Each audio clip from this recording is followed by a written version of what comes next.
So our herbal hair shampoo po is rich in nutrients. It has that rich foam for outstanding cleansing. You will feel po na after washing your hair is full of volume. You feel fresh after washing your hair. And like what I said, its ingredients, the herbs po, ay makakatulong mag-balance ng, magkakatulong po mabalance yung pH sa ating buhok.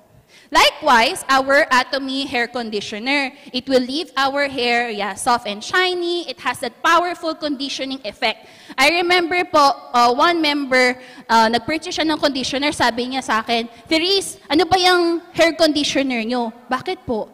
Ang ganda-ganda kasi bagsak na bagsak yung buhok ko. Napaka-shiny nung hair niya, ang soft pa daw. So sabi ko, powerful, ang ganda talaga ng herbal conditioner natin. So, like what I said, I have a different approach po in presenting this product because I narrowed down all these ingredients and each of their purpose. Bakit po ito pinagsama-sama sa products na ito? So like what I said, we have the Sangmodan po on our shampoo and conditioner, and we also have the HGSC complex, which contains 16 kinds of herbal extracts. So matindi po itong pagbabasa and research na gagawin para po ma-narrow down. Ano bang purpose itong mga herbal ingredients na to? Bakit siya ginamit sa ating shampoo and conditioner? Una po, yan. Ito pong mga ito, nakakatulong po sila to promote hair growth and scalp health. Pinagsama-sama po silang lahat para tulungan tayo maging healthy ang ating buhok at ang ating scalp. Sunod po, ito po naman mga herbs na ito ay nakakatulong po to nourish at condition naman yung ating hair. Di ba po ba? Aside sa tutulungan yung scalp natin, ngayon pati din yung ating hair. Pinagsama-sama siya. They are rich in antioxidant. It really moisturizes. It reduces the frizz on our hair and balance yung oil natin sa scalp. Next po, these herbs po naman for scalp soothing properties. There are some Atomians who've tried our herbal shampoo na sabi nila na yung kate sa kanilang scalp, yung dandruff na lessen, na wala. So maganda po na malaman natin ano po pala yung mga products or ingredients na yon. So ito po yung mga yon.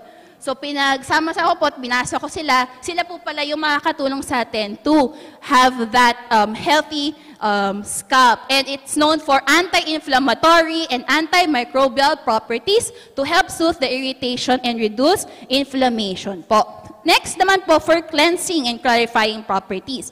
So they also have that antimicrobial properties, helps cleanse and purify our scalp to reduce the dandruff and scalp irritation. So maganda po na malaman din natin bakit talaga absolute quality yung products natin. Pinagsama-sama nila lahat itong herbs na ito para po ma-ease yung mga concerns natin sa hair, even if you have hair problems or not, but you want to maintain a healthy looking hair. So like what I said po, we maintain pH balance sa ating hair and scalp. So for our shampoo, it helps maintain up to 5.1 to 6.1 pH balance for our hair, followed with our conditioner to 6 to 7. Why?